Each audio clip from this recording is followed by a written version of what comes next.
টানা কয়েকদিন ধরে ইরান ইসরায়েলের হামলা পাল্টা হামলায় উত্তপ্ত মধ্যপ্রাচ্য।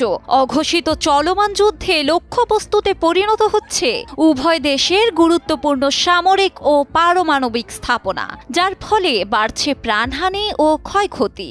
এই পরিস্থিতিতে যুদ্ধের বিস্তার রোধে একযোগে উদ্যোগী হয়েছে ইউরোপের 3 দেশ, জার্মানি, ফ্রান্স ও যুক্তরাজ্য। শক্তিশালী দুই পক্ষের সংঘাত ঘিরে মধ্যপ্রাচ্যে সর্বাত্মক যুদ্ধ ছড়ানোর প্রবল আশঙ্কা তৈরি হচ্ছে। এমন পরিস্থিতিতে উদ্বিগ্ন সারা বিশ্ব, মূলত 2 ভাগে বিভক্ত। সৌদি আরব, তুরস্ক, কাতার, পাকিস্তান, ভেনেজুয়েলা সহ আরও অনেক দেশ ইসরায়েলকে উত্তেজনার জন্য দোষারোপ করছে। তারা অবিলম্বে ইসরায়েলকে দখলদারি মনোভাব পরিহার করে শান্তির পথে হাঁটার আহ্বান জানিয়ে বিবৃতি দিয়েছে। অন্যদিকে ইরানকে সংঘাতের জন্য দায়ী করছে অনেকে। ফ্রান্স ও যুক্তরাজ্য এমন এক সময় ইরানের সঙ্গে আলোচনার মাধ্যমে মধ্যপ্রাচ্যের উত্তেজনা প্রশমনে উদ্যোগ নিতে প্রস্তুত হয়েছে, যার একদিন আগে তাদের হুমকি দিয়েছিল তেহরান।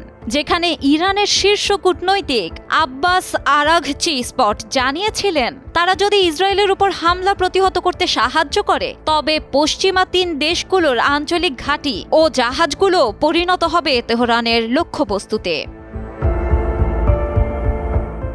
রয়টার্সের বরাতে দ্য টাইম অফ ইসরায়েল জানায়, জার্মানি, ফ্রান্স ও ব্রিটেন মধ্যপ্রাচ্যের পরিস্থিতি শান্ত করার লক্ষ্যে ইরানের সঙ্গে তার পারমাণবিক কর্মসূচি নিয়ে তাৎক্ষণিক আলোচনা করতে প্রস্তুত। মধ্যপ্রাচ্য সফরে থাকা জার্মান পররাষ্ট্রমন্ত্রী জোহান ওয়াদেফুল বলেছেন, ইসরায়েল ও ইরানের মধ্যে সংঘাত কমাতে অবদান রাখার চেষ্টা করছেন এবং উল্লেখ করেছেন যে তেহরান পূর্বে গঠনমূলক আলোচনার প্রবেশের সুযোগ গ্রহণ করতে ব্যর্থ হয়েছে। জার্মান পাবলিক ব্রডকাস্ট ARD-কে বলেন, এই সংঘাতের শান্তি প্রতিষ্ঠার জন্য এটি একটি গুরুত্বপূর্ণ পূর্বশর্ত, যাতে ইরান এই অঞ্চলের জন্য, ইসরায়েল রাষ্ট্রের জন্য বা ইউরোপের জন্য কোনো বিপদ না আনে।